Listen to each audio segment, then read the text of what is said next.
Alors, Marc Arlier. Je vais avoir un peu de mal émotionnellement à prendre la suite. Le papier est magnifique, il est plus qu'un papier, il est un canevas de thèse, je pense, pratiquement, on peut dire. Alors, je vais vous parler de... Le titre, c'est L'émergence de la culture moderne de l'image dans l'Algérie musulmane contemporaine, 1880-1940. On serait tenté de dire rien que ça. Le titre un peu ambitieux, voire prétentieux, qui en tout cas a un côté programmatique et qui correspond plus à un champ de recherche, à un chantier récemment ouvert, encore peu fréquenté, je dirais même très peu fréquenté, working in process, comme disent certains, ou j'espère in progress. En tout cas, par ailleurs, c'est pour ça que j'avais demandé à ce que ce texte ne soit pas distribué, parce que c'est vraiment un texte exploratoire pour l'instant, avec des formulations un peu durcies, par souci peut-être de tenter des éléments de modélisation. Alors, les Algériens n'ont pas attendu les Européens pour exprimer un rapport visuel et esthétique au monde et développer, inventer, renouveler pour ce faire des pratiques et des œuvres de toutes sortes, populaires ou savantes. En revanche, ils n'ont laissé que peu de place, très peu de place, à la reproduction iconique du vivant. Je n'ignore pas qu'il y a débat à ce sujet. Peu de place à la reproduction iconique du vivant et singulièrement à celle de la personne humaine. Tout le monde pourra faire le lien avec les échos, l'écho de questions tout à fait récentes et qui ont fait le tour pratiquement de la planète. La donne est toute différente dans les empires, en tout cas très différente dans les empires ottomans, séfévides et moghols, mais aussi dès la fin de l'empire abbasside au nord-est de l'Euphrate. Il serait donc à poser comme question la variante maghrébine malékite de la koïné musulmane, qui devrait donc retenir l'attention du chercheur plus que la dogmatique de l'islam. Et ce, en dépit, compte tenu de ce que je viens de dire, en dépit de 3 siècles de présence ottomane, en tout cas en Algérie et en Tunisie, sans oublier la Libye. Aujourd'hui, la cause est entendue. Est-ce que je peux avoir une montre? J'ai oublié ma montre. Waouh! Aujourd'hui, la cause est entendue. L'ensemble des pays musulmans de la planète, même les régimes répressifs les plus iconoclastes de type afghan, sont totalement immergés dans la civilisation de l'image. Civilisation de l'image, terme lui aussi discuté aujourd'hui. La question est donc posée à l'historien de savoir où, quand, comment, par qui, pour qui l'Algérie, et notamment l'Algérie musulmane, est passée à l'époque coloniale d'un système de signes à un autre, sous des modalités à des rythmes propres, en relation avec l'irruption d'une production iconique, venue d'ailleurs, nouvelle en partie pour les ressortissants de la puissance occupante elle-même. Provisoirement, je distingue cette exploration en deux grands sous-périodes. Pour l'essentiel, période 1830-1890, on peut parler d'une culture importée et imposée. Je dis bien pour l'essentiel, parce que ça ne veut pas dire qu'il n'y a rien dans la société autochtone. Et puis ensuite, 1880-90, 1940, je parlerai plutôt d'une culture appropriée, incorporée, proprement inventée, et je terminerai peut-être avec le nom de Omar Rassim, 1880-1940. De fait, la mainmise de la France sur le Maghreb, qui commence en son centre, et l'émergence de la culture moderne de l'image, souvent associée à la photographie, sont largement synchrones. Tout n'est pas moderne pour autant dans le processus de transfert culturel qu'il sous-tend, et tout n'est pas nouveau au même titre, au regard des acteurs sociaux concernés, du côté de l'emprunt ou du refus. Pour les Maghrébins, c'est l'image figurative en tant que telle, moderne ou pas, qui est, sauf à la marge, c'est un point justement qui fait débat entre très peu de chercheurs d'ailleurs, ou de non-chercheurs, cette image figurative est du vivant et notamment de l'humain qui est, sauf à la marge, nouvelle et étrangère. Certes, on connaît quelques rares portraits du sultan alawite, mais là je sors du domaine algérien, tunisien et de l'ère d'influence ou de domination turque, mais ils sont réservés à son usage personnel et ne circulent jamais dans le monde social. C'est une question majeure. La question n'est pas seulement de savoir ce qui est produit, comment, mais si ça circule, quel sens social, quelle portée, quel sens social ça a. Alors on me dira, qu'en est-il de l'héritage ottoman? Force est de constater que dans les villes, là où la trace ottomane est la plus forte, le corpus qui pourrait avoir été laissé à cet égard est des plus minces. On parle de culture, de peinture sous verre, dont il resterait quelques exemplaires, mais à ce jour, en croisant le maximum de sources possibles à ce sujet, force est de constater que le corpus est quand même resté des plus minces. Et si l'influence ottomane existe, elle ne doit pas être mise entre parenthèses, elle doit s'inscrire dans l'histoire du XIXe et du XXe siècle, car les spécialistes, je ne dirais pas orientalistes de la Turquie, mais turcs d'aujourd'hui, qui commencent à aborder cette question de la culture de l'image, soulignent justement les changements majeurs qui arrivent dans l'espace ottoman en liaison avec le courant de la réforme, etc. Et puis, il y a une autre question, c'est la trace, l'existence même et la trace, et aussi la datation, l'insertion dans le temps de l'imagerie pieuse, populaire pieuse, dont on connaît quelques traces et quelques éléments, mais là encore, le corpus paraît relativement mince. Donc, pour une très large part, la culture de l'image, et en tout cas la culture moderne de l'image, en Afrique du Nord, paraît bien être une culture importée et longtemps délibérément ignorée ou refusée par les autochtones. Ceci étant, tout ce qui commence à être saisi localement par l'image n'est encore une fois évidemment pas nouveau. Tout cela reste très très discret pour le beldi algérois, artisan ou commerçant, et n'affecte guère son habitus visuel. Ce qu'il bouleverse en revanche, c'est le type de ville, sinon le mode de vie qu'on lui impose, littéralement à son corps défendant, sur son site, à sa porte.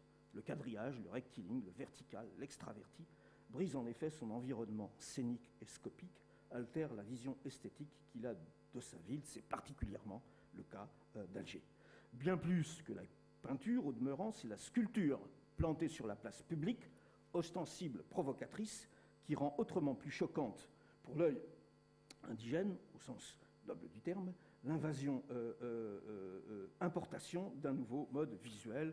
Tout le monde a ici présent à l'esprit la statue du duc d'Orléans qui tourne le dos à la mer et qui défie la Casbah, expression métonymique pour désigner ce qui reste de la ville algérienne musulmane. Ainsi, un univers imagé accompagne-t-il la conquête militaire et la colonisation civile de l'Algérie. Familier pour les vainqueurs, il n'en est pas moins nouveau pour le pays, inédit et agressif pour les vaincus. Toutefois, l'image n'a pas encore envahi la ville et cannibalisé le quotidien. Pour autant, le visuel imagé moderne ne tarde pas à prendre racine dans un monde créole en voie de consolidation, sans grand décalage avec la rive nord. Ici s'impose la référence à la photographie et à ses multiples usages. Quand Moulin débarque son lourd matériel à Alger, il n'est pas seul à s'inscrire dans cette nouveauté de l'image et de ses nouveaux supports. Le timbre-poste est en passe de rejoindre la monnaie comme expression de la fonction régalienne de l'État. L'une est déjà entre toutes les mains, l'autre va bientôt accompagner l'extension massive de la correspondance entre les personnes, tant privées que publiques. Le billet de banque à personnage implique un contact physique, optique et tactile avec un type d'image qui ajoute progressivement le photographique au pictural. Personne n'a pris garde à ce fait que pour la première fois sans doute, Un nombre croissant d'autochtones entrent par ce biais dans un contact direct et quotidien avec un vecteur imagé du vivant, imagé et séculier du vivant, subliminal peut-être, mais laissant des traces indélébiles. D'autres vecteurs viennent à leur tour densifier le monde iconique colonial. En métropole, la presse illustrée, la carte postale, l'affiche, qui participent de la nouvelle culture de masse au XIXe siècle, et singulièrement avec la Troisième République, prolonge et bouscule à la fois la culture multiséculaire de l'imprimé, sans former un dispositif unifié, homogène, synchrone. Ces nouveaux supports et types d'images contribuent ensemble à modifier l'univers visuel d'une civilisation industrielle et urbaine qui s'impose de plus en plus. Cet univers visuel fait son apparition en Algérie, au moins en ville, à la fin du XIXe siècle, pour la presse et les cartes postales, qu'on trouve chez les libraires et dans les kiosques, à partir des années 20 surtout, pour ce qui concerne les affiches illustrées. Carte postale à son apogée, je le rappelle, à la veille de la Première Guerre mondiale. Et on est aussi au temps de la réclame, qui finance déjà la presse, et la presse devenue populaire à un sou, initié dans son temps par Girardin. Mais surtout qui prend place dans les devantures et s'incruste sur les murs, même si ces derniers sont encore le plus souvent couverts de noms que d'images.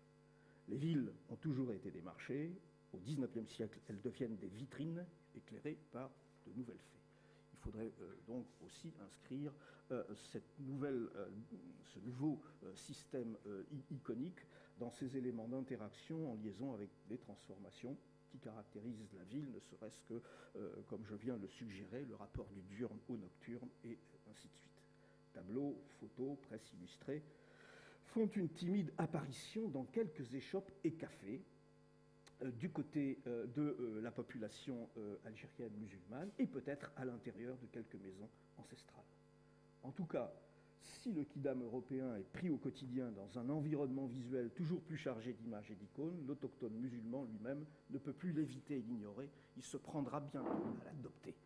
C'est la deuxième sous-période, qui est encore très exploratoire, une culture appropriée et incorporée, 1880-1940. Déjà, à la veille de la Première Guerre mondiale, une poignée de scolaires acquis aux idées nouvelles s'est déjà approprié sans complexe les signes de la modernité. Il y aurait une recherche spécifique à faire sur l'école comme lieu à la fois de transmission, bien entendu, du savoir, mais comme mise à disposition d'un rapport au monde médiatisé par des objets et notamment par les images. Dans le livre de synthèse de Hageron, il y a une très belle photo d'une école indigène en Grande Kabylie. Alors évidemment, ce n'est pas la petite école Gourbi, c'est une belle école indigène, et il y a à la fois des éléments iconographiques où l'image même du pays est suggérée par le biais de la carte qui commence à faire le logo sur le modèle de l'hexagone. Alors, il y aurait tout un travail spécifique à faire sur l'école, la médiatisation scolaire pour la toute petite minorité qui, au-delà de la ville, commence à rentrer dans un autre type de relation avec le monde des images. Un monde imagé adapté et adopté, de l'élite aux masses, pour une large part, même si le processus n'est pas univoque, ou linéaire, de la ville à la campagne.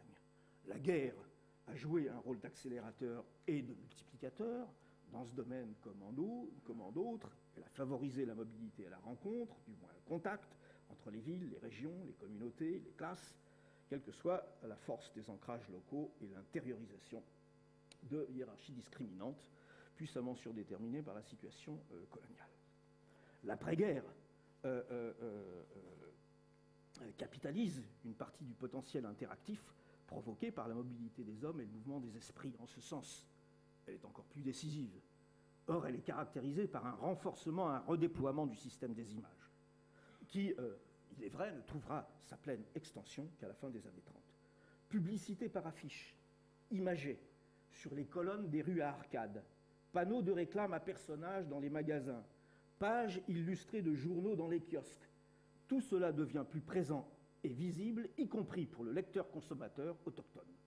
Justement, la photo de presse acquiert une nouvelle dimension, avec le succès relatif de genres qui s'y pressent ou sont fondés sur elle.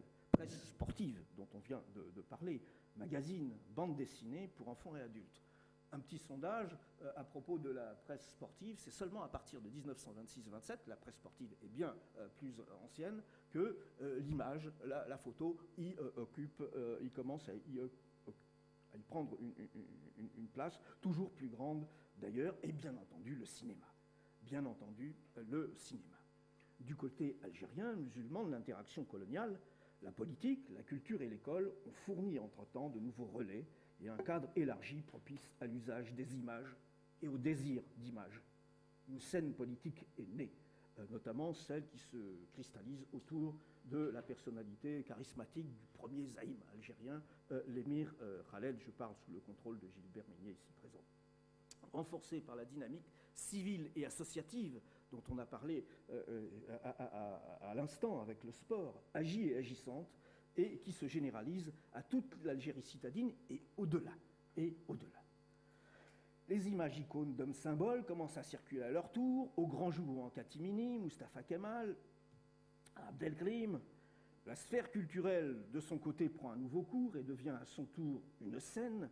Bachterzi en est l'homme proté, et rien de ce qui se fait en matière de théâtre populaire en arabe dialectal ne se fait sans un prolongement photographique. Ça peut être au café, ça peut être à la brasserie ou ailleurs. Je ne peux pas résister à l'évocation du shahabi, genre populaire par excellence dans la nouvelle chanson médiane en termes tant sociologiques que musicale, dérivée du med, et qui va être appropriée par la nouvelle jeunesse citadine et qui trouve élection au café.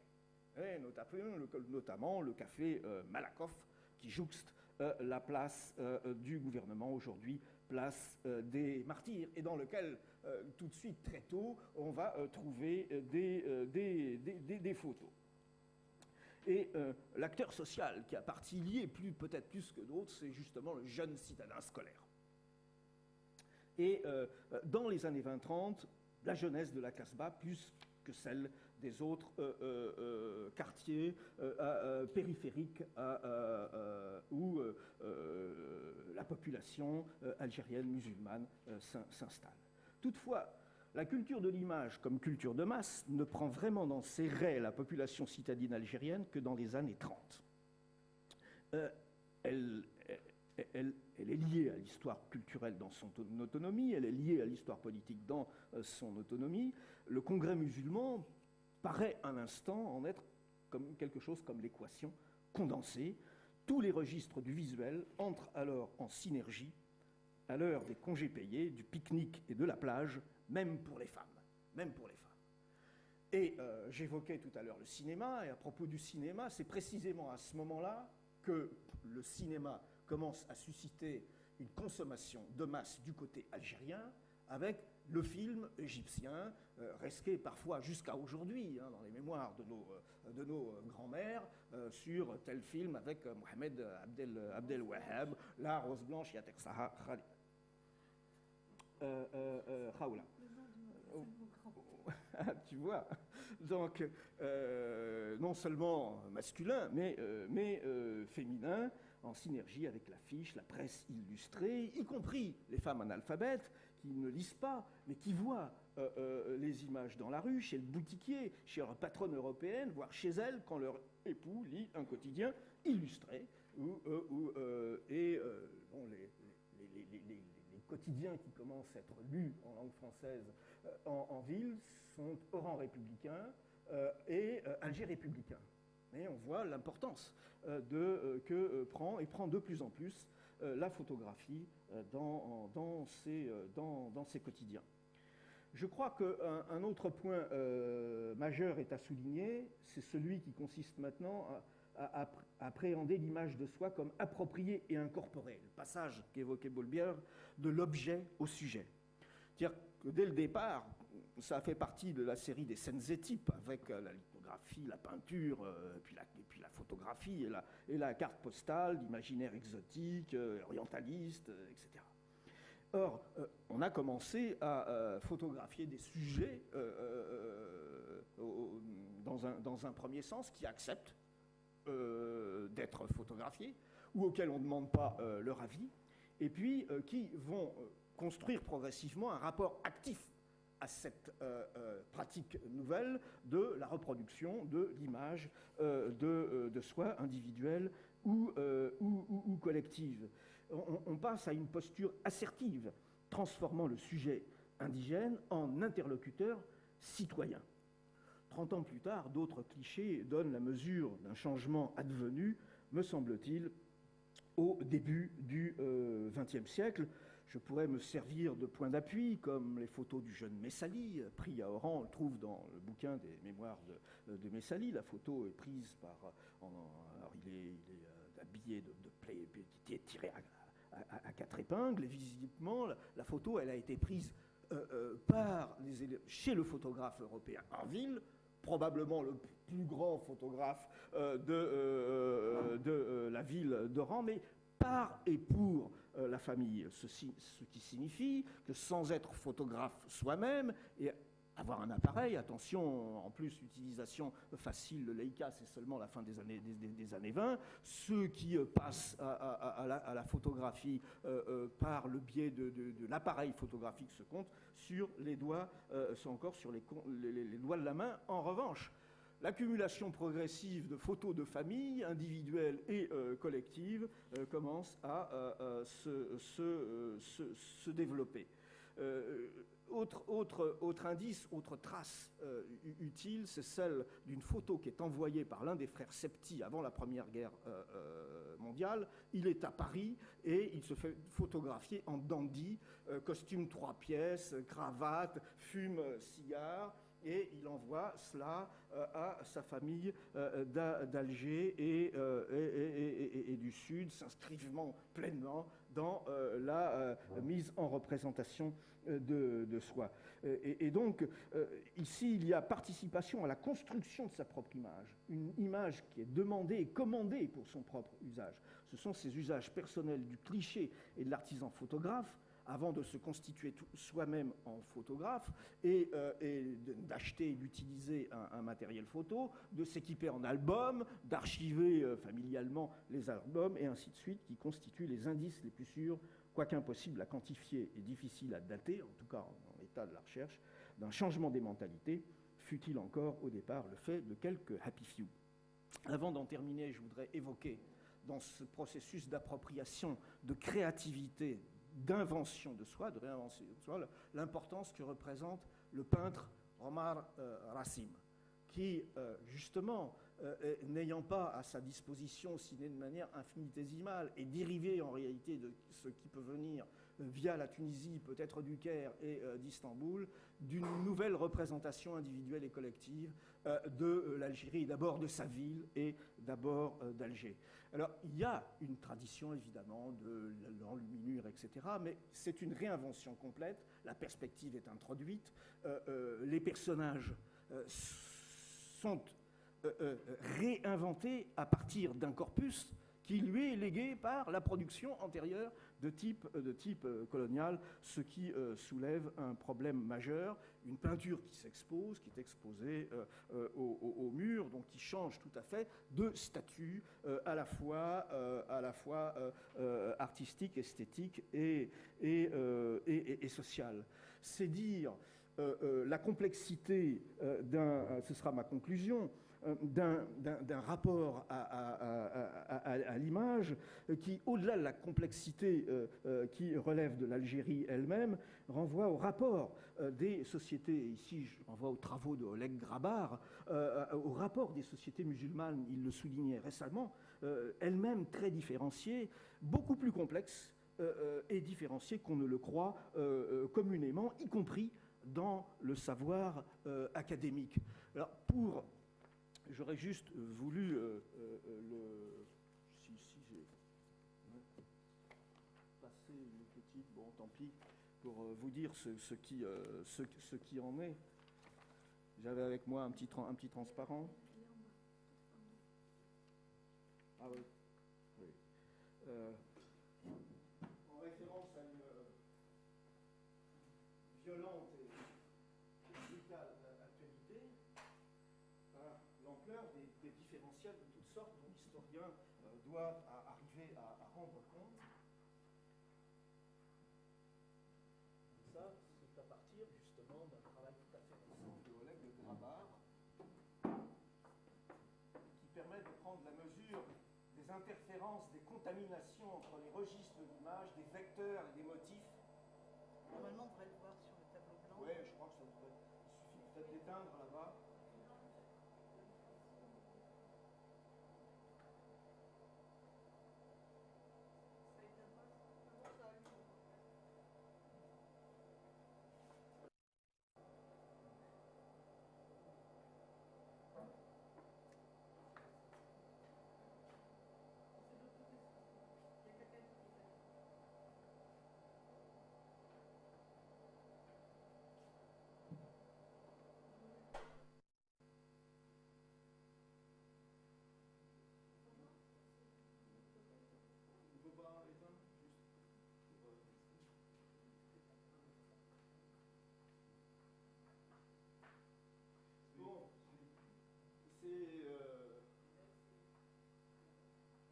C'est un tirage affiche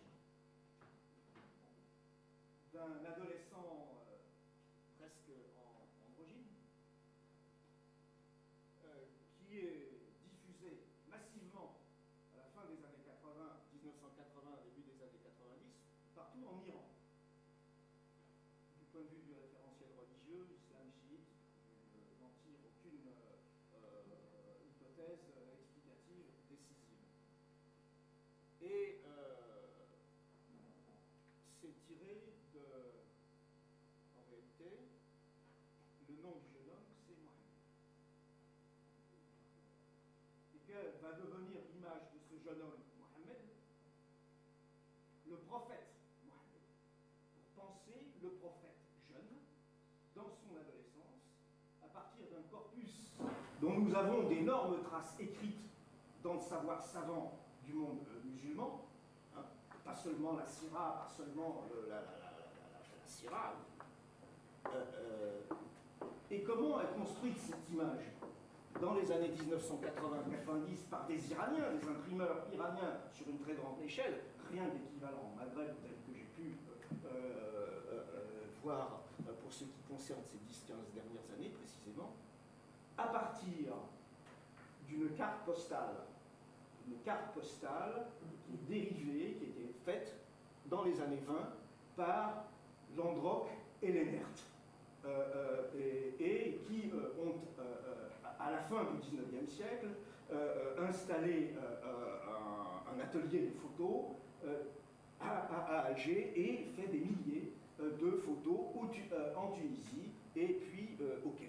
Et il se trouve que parmi ces personnages construits dans un souci esthétique de la photographie considérée dès lors comme un art et un courant auquel se rattachent Lennert et Landrock, eh bien, un jeune homme est photographié, un jeune adolescent, et il se trouve s'appeler Mohammed. Et la puissance symbolique du nom contribue à expliquer la récupération et l'identification de 3 générations plus tard dans l'espace iranien, là où, représentée physiquement, la personne même du prophète est considérée très très largement comme relevant de l'interdit, même si on sait bien, par tout un tas de corpus, que la représentation iconographique de la personne, visage compris, parce que souvent, dans les miniatures persanes et ottomanes, on a le corps du prophète, on n'a pas le visage du prophète, qui est un espace blanc, une auréole. En réalité, même dans la production persane et ottomane, on connaît des images complètes du corps du prophète, et il y en a même une qui a été publiée il n'y a pas si longtemps, je crois dans un bouquin de Pierre Sandy, je ne suis pas sûr, où on voit cheminer de conserve sur un âne, d'un côté Aïssa, le prophète Jésus, et de l'autre le prophète Mohammed.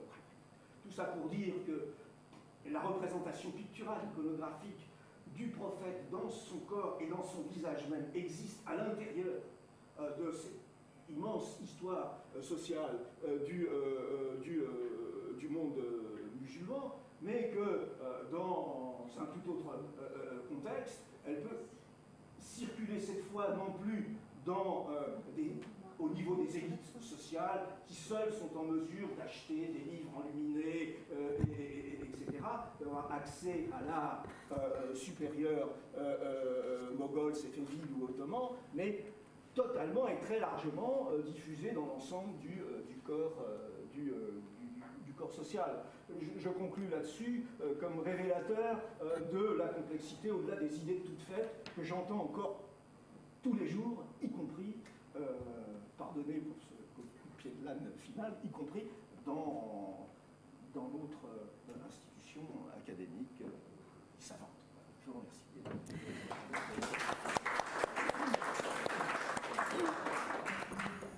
Merci beaucoup pour à la fois cette attaque de l'institution académique et pour ce que vous nous avez apporté.